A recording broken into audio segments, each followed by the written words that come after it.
Milad ke-20 Partai Keadilan Sejahtera di Istora Senayan, Jakarta hari Minggu kemarin dihadiri sederet petinggi partai politik. Perayaan ulang tahun PKS tidak hanya ajang konsolidasi internal partai, tapi juga penjajakan koalisi sekaligus mencari jodoh jelang pemilu 2024 mendatang. Nama Gubernur DKI Jakarta turut kencang bergema disuarakan kader PKS menjadi calon presiden. Apakah jodoh PKS akan berlabuh kepada Anies Baswedan? Untuk membahasnya lebih dalam kita sudah terhubung melalui sambungan Zoom dengan Sekjen Partai Keadilan Sejahtera, Abu Bakar Al-Habsyi. Selamat sore Habib Abu. Selamat sore, Assalamualaikum warahmatullahi wabarakatuh. Waalaikumsalam warahmatullahi wabarakatuh. Dan pakar komunikasi politik UIN Jakarta, Gun Gun Herianto. Selamat sore Mas Gun Gun. Selamat sore Nana, Assalamualaikum Bib Abu. Mas sore Mas Gugun. Oke, Mas Gun Gun, saya ingin Anda menganalisa ya. Tadi banyak curhatan colongan dari Habib Abu bahwa kita yang paling kerja tapi kita juga yang ditinggalkan. Ini kayaknya udah capek berkoalisi dengan Gerindra karena sudah kerja PKS-nya tapi ternyata ditinggalkan begitu ya. Ada nada-nada seperti itu yang bisa Anda tangkap. Anda melihat konstelasi jodoh politik yang cocok untuk PKS dan PKS tampaknya tidak mau terburu-buru, lebih ingin wait and see. Mas Gun, analisis Anda? Ya Nana, kalau saya lihat dari pernyataan Habib Abu barusan itu sepertinya memang PKS dalam posisi memperluas ruang jelajah komunikasi politik ya.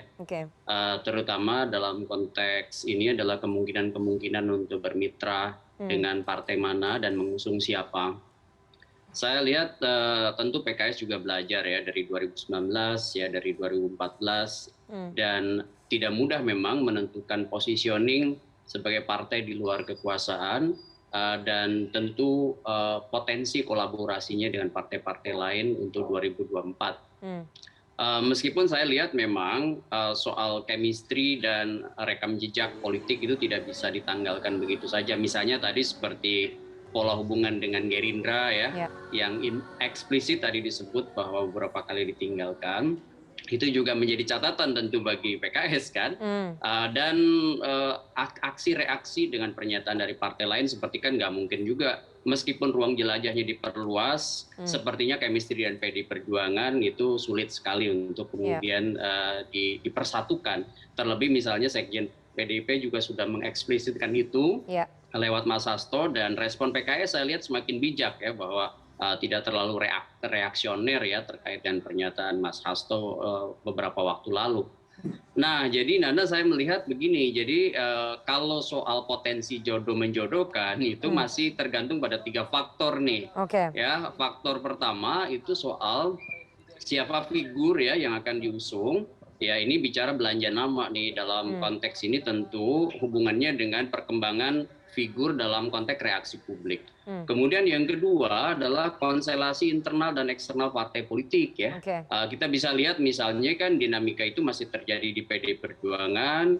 Partai Nasdem juga masih mau mengerucutkan nama menjadi 3 kalau nggak salah 15 sampai 17 Juni akan ada Rakernas. Itu juga pasti akan aksi reaksi dengan PKS dan partai-partai lain. Kemudian yang ketiga itu menyangkut public acceptance ya, itu soal bagaimana misalnya penerimaan publik dan itu menyangkut legitimasi baik parpol maupun figur yang bisa tentu punya potensi menguntungkan parpol baik dalam konteks keterpilihan partai maupun investasi partai dalam skema pemenangan 2024 begitu. Oke, jadi masih banyak faktornya tergantung siapa kemudian tokoh yang akan namanya dibelanjakan begitu ya. Mas Gun Gun, dengan antusiasme kader PKS kepada Anies Baswedan, itu tampaknya Habib Abu malu-malu ya mengatakan bahwa saat ini memang preferensinya dari akar rumput ke Anies Baswedan, tapi elit mungkin yang memutuskan berbeda gitu ya. Tapi kemarin itu dielulukan dan diundang, tapi Pak Prabowo tidak ada begitu ya. Artinya ada pergeseran, ini bisa dikatakan mengerucut pilihan PKS saat ini ke Pilpres 2024 ini ke Anies Baswedan? Ya kalau saya lihat tendensinya sih ada ya. Kalau Habib Abu kan seperti bicara seperti sore ini kan lebih pada menjaga panggung depan ya kan, front stage-nya lah. Ya kan. Kalau kita bicara hitung-hitungan politik, saya melihat potensi-potensi untuk kemudian nama Anies Baswedan diusung oleh PKS melihat soal kronologi sejarah dan chemistry, saya lihat potensinya besar. Dan tetapi kan PKS dengan 50 kursi tidak bisa mengusung sendiri, itu juga harus kemudian menjadi kesepahaman bersama dengan partai lain. Sebut aja misalnya dengan Partai Nasdem, cocokkah? Dia punya 59 kursi kan? Apakah juga kemudian bisa mengusung Nasdem dan PKS? Belum, ya kan? Masih 109 kursi itu. Tambah satu Padahal lagi ya. Presidensial threshold minimum 115 kursi. Jadi disitulah posisi Demokrat itu menurut saya akan menjadi strategis. Dengan 54 kursi Partai Demokrat maka akan melengkapi porsi porosnya PKS Nasdem begitu dengan 163 kursi. Kurang lebih kalau bacaan matematis begitu ya. Kemudian poros lain Nana menurut saya yang tentu tadi juga Habib Abu sebutkan, ya posisi Ganjar misalnya apakah diusung siapa, saya lihat ini masih juga akan aksi reaksi. Jadi kalau poros selain Nasdem, PKS dan Partai Demokrat, saya melihat ada kemungkinan dua poros lain ya. Pertama adalah poros Koalisi Indonesia Bersatu. Itu di situ kan sudah ada modal politik Golkar, kemudian P3 dan PAN itu udah 148 kursi Nana. Kemudian taruhlah misalnya kita mengasumsikan chemistry yang bagus selama ini terbangun antara PDI Perjuangan dengan Partai Gerindra, tentu itu udah lebih dari cukup untuk membentuk satu poros ya dengan 206 kursi.